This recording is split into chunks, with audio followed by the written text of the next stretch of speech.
Very distinguished and honored members of the National Assembly, let me invite the Right Honorable Speaker, Honorable Femi Gbajabiamila, for the vote of thanks. Honorable Speaker. You might want to move a little because I'm taking off my mask. The GCFR President and Commander-in-Chief of the Federal Republic of Nigeria, His Excellency Professor Yemi Osinbajo, Senior Advocate, GCON Vice President, Federal Republic of Nigeria, Distinguished Senator Ahmed Lawan, the President of the Senate, Chairman of the National Assembly, Principal Officers of the Senate and House of Representatives, distinguished Senators and Honorable Members of the House of Representatives, Excellencies, Executive Governors here present, Mr. Boss Mustafa, the Secretary to the Government of the Federation, Professor Ibrahim Gambari, Chief of Staff to the President, members of the Federal Executive Council, members of the Diplomatic Corps, Engineer Ahmed Amishi, Chairman, National Assembly Service Commission and his commissioners, Architect Ojo Amos, Clerk to the National Assembly, the Clerk Senate and Clerk House of Representatives, heads of security agencies, heads of federal agencies and parastatals, invited guests, gentlemen of the press, ladies and gentlemen.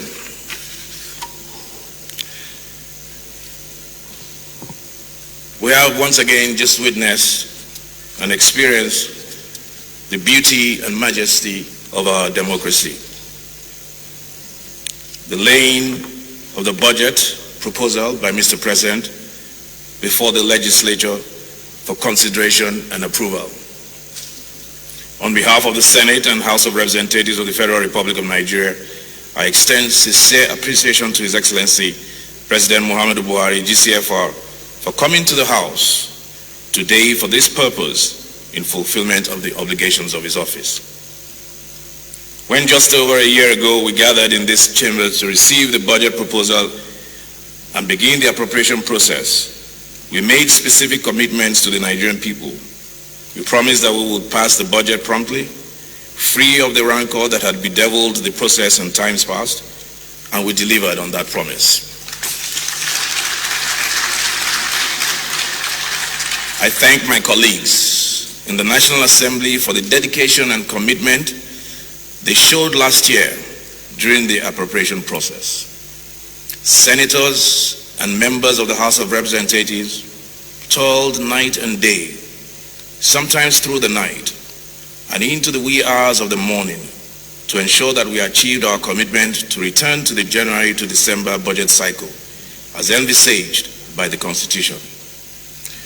I do not doubt that we will exhibit the same commitment to nation building and deliver a good budget on time.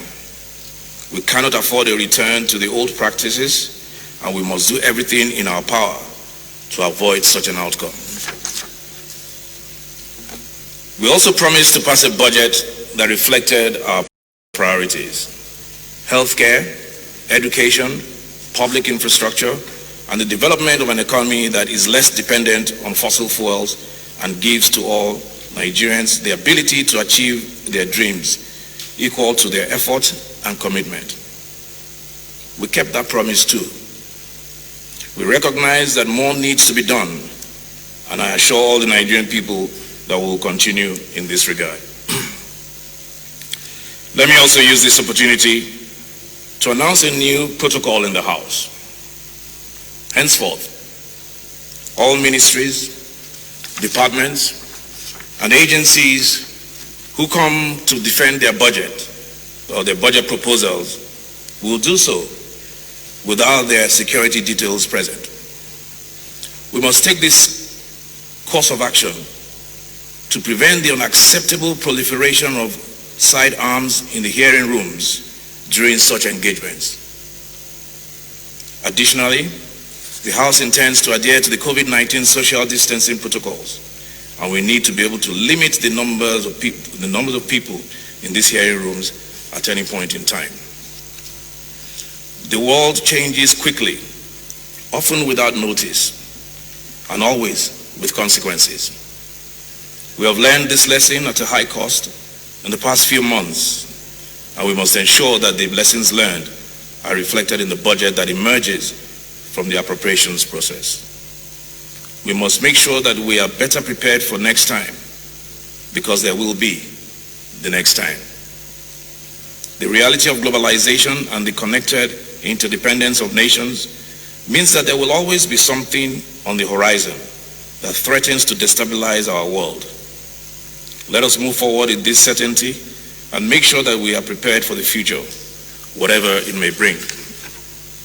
I thank His Excellency President Muhammadu Buhari, GCFR, the Vice President, Professor Yemi Osinbajo, the Secretary to the Government of the Federation, Mr. Boss Mustafa, the Budget Office, Honorable Ministers, and all those who have labored to develop the proposal that Mr. President has laid before Parliament.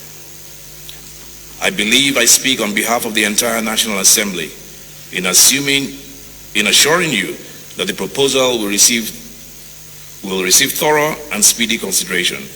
We will collaborate with the ministries, departments, and agencies of the executive to deliver a budget that meets the needs and matches the ambitions of the Nigerian people.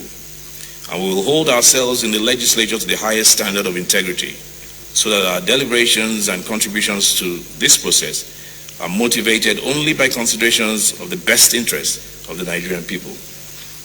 I thank you all for joining us here today. God bless you, and God bless the Federal Republic of Nigeria.